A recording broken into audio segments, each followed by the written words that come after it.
عبد الله بن عمر فرمایي محمد رسول الله فرمایلی دي من اراد سوچ اراده لري چې داغه دعا قبول کړي شي مصیبت ختم کړي شي یو سړی چې تنگ دستره پاغه باندې اسانتیا را ول رب العالمین مسد دعا قبول کړي والله مسد مشکلات هم حل وفصل کی من په تنگ دسته باندې نورم خبر راورانو پیسې ورکړل لکه دا په دې وخت پوره کینا بس دا پټه مې درنه پکې ونیو دا اسمه کې مې درنه ونی ولا سود دی پلان دی واغله ودغه رسول الله فرمایي که تاسو وګورئ چې تاسو دعا الله قبول کړي تاسو وګورئ تاسو د مصیبتونو رب العالمین ختم کړي په دې جامعه کې چې کوم سړی د مشکلاتو سره مخامخ هغه کې وسره ته کومک وکړه الله بس تاسو سره یې کومک وکړي من خلکو نور مشکلات جوړو جنجاله حدیث مسلم کې د امر رسول الله فرمایي ویچا چې مسلمان شنه مصیبت د دنیا د مصیبتونو لري کې الله رب عزت به د آخرت د مصیبتونو نه د مصیبت لري کې او بل حدیث کې دا راځي والله في عون العبد الله رب عزت د بنده په کومک کې تر څو پر چې د بنده د مؤمن په کومک کې وي زموږ د مشکلات د جنجالونو دغه وجه سره مؤمنان لمن بلاکونه شروع کړي دي خدیجه رضی الله محمد رسول الله علیه و الله والله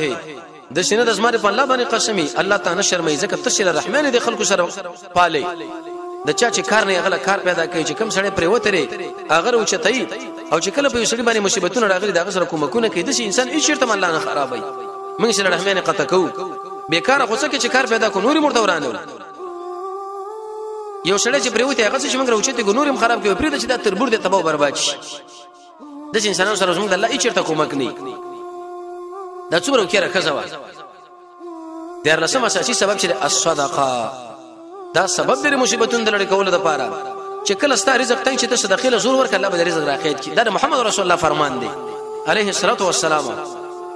او دا رب العالمین دا غصه ختمه کوي لکه څنګه چې ابو باندې په اور باندې د اوبر واړولې شي نبی صلی الله علیه وسلم فرمایي چې بادر بالصدقه ای انسانانو دا صدقه مخکې ورکړي وې د مصیبتونو چې دا صدقې په وړاندې راتلل نشي ایسال ته ورته بلاک ودرېږي مشکات کې دغه حدیث دی نو دغه کارونه چې کله انسان وکي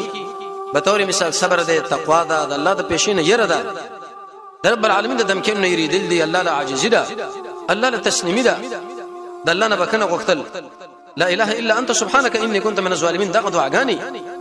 معافی کول د منځونو پابندي د زکات ورکړه د نیکی کارون لوړاندې کېدل د تنگ دسنه مصیبت لري کول شل رحمی په الله بیکار لکار پیدا کول پروته سړی روچته ول صدقه کول دا به د انسانانو د پریشانې مصیبتونو وغیرہ دا ختم کی الله رب عزت دې د اعمال توفیق مو تاسو لپاره نصیب کی رب العالمین دې مو تاسو د قران سنت بصیرت را نصیب